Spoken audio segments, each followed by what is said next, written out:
Благодарам.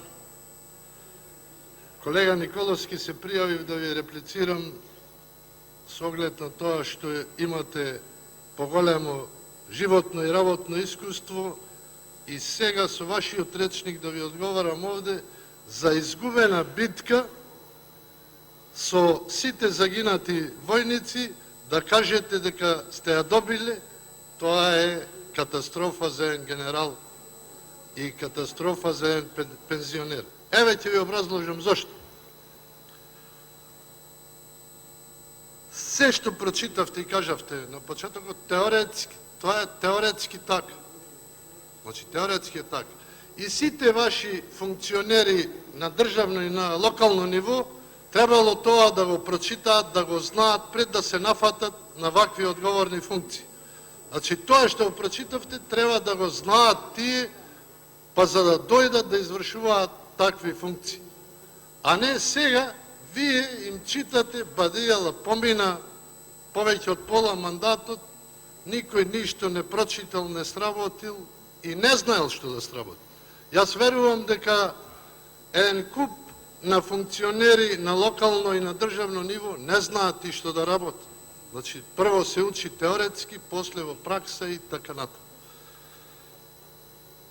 И се прашувам дали живееме во иста држава, јас и ви. Дали со исти луѓе се среќаваме или не? Дали имаме контакт со граѓаните? Барем мене, сите што ме сретнале и тие што се неопределени и повеќето од СДСМ, од еден мал дел, се незадоволни. Викаат, одиме во погрешна насока.